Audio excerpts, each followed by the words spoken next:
So, loft is defined by two cross sections, at least two. It can be infinite really number, I mean very high number of cross sections, but they need to be separated in a different dimensions, in a third dimension. So, let's make the transition from a rectangle to a circle, and I'm going to make one central rectangle of 5 by 3 inches, and let's say on a front plane.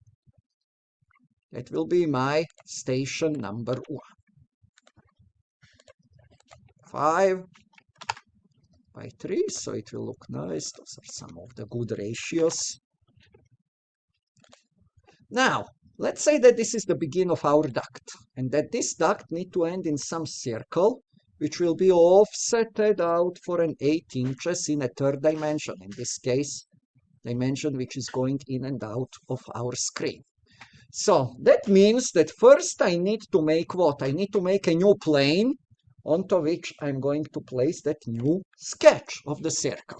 To make a new plane, I will go to the features, reference geometry, click on the arrow, go on a plane.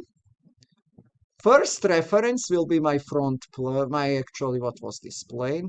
The front plane. And then I'm going to pull it out, let's say, into the screen.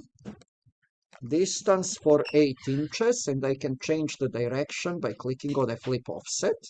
And here it is. So now I created another plane, which I can use as if I click on it and then place sketch, new sketch.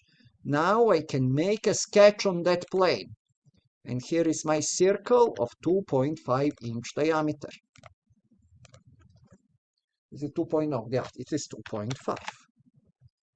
And look, if I look at orthogonally, I don't know that I'm sketching on another plane. The only way that I know that I'm sketching on another plane is that that plane is active as a plane 1. So I close that sketch, and look where is my circular sketch is what is separated in a space.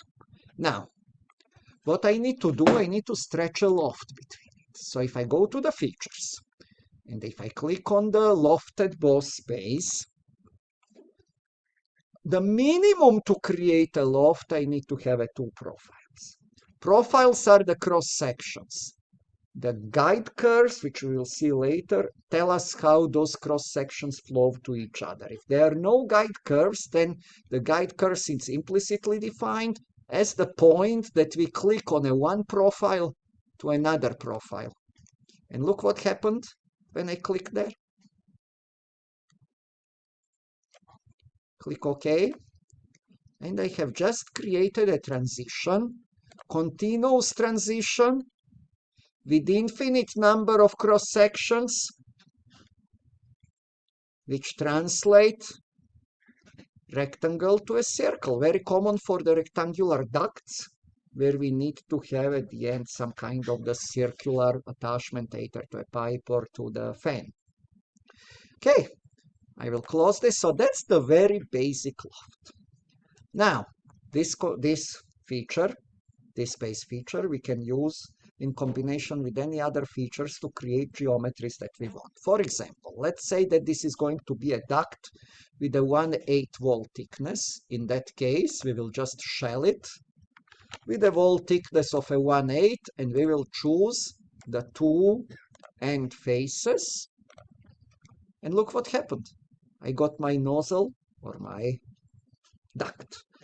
So again, loft, very powerful creature, but it should be used only when we exhausted all other options, because it is computationally the most expensive, and it requires us to define additional auxiliary planes, because the two sketches for a profiles that make the loft, they need to be on a separate plane.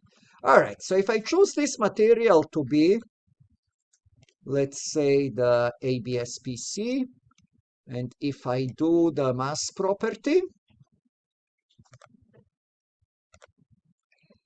this should have a mass of 0.44 pounds. All right, now I want you, before we move to our real loft assignment, to everyone first to make this, to get just familiar with creating and selecting stations. Okay, thank you.